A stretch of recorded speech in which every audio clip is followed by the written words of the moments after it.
О, неразумни юрде! Поради що се срамиш да се наречеш българин и не говориш и не пишеш на своя език?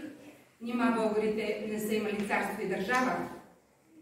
Тези думи на Паисий Хилендарски от неговата история славено-българска и до днес отекват в българското самосъзнание и пробуждат националното самочувствие на един народ с хилядолетна история.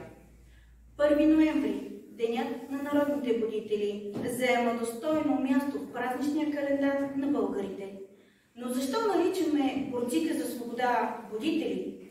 Защото те събуждат народа, за да види той деня, да види светлината на слънцето, да добие знание, да бъде просветен.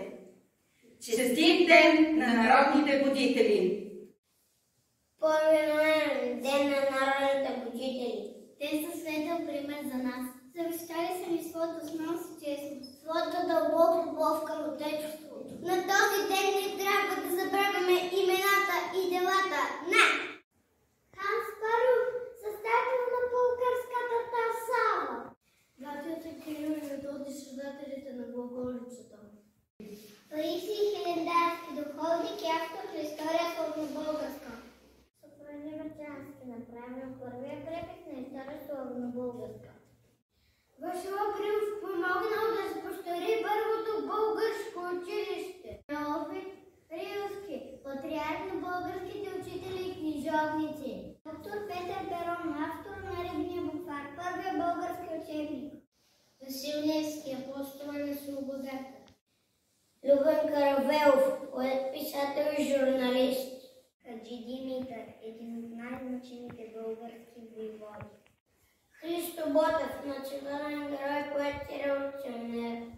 Добри Чинтов, написал текстовете на най-обичаните песни, които пеем днес. Георги Лаговски, революционер, историк, етнограф и писател. Добро Великов, основал първия български театър. Георги Бенковски, революционер, предводител на легендарната Хълховата чета. Райна Княгиня, жила главното въстаническо знаме на Априлското въстание. Таря Стоянов, написал записки по българските въстания. Иван Вазов, патриарх на българската литература. Братя Миладинови, събрали сборник с много народни песни, пословици, гатанки и народни обичаи. Елин Пелин, писател, наречен певец на българското село. Аленко Константинов, щастливица, писател, адвокат и учител.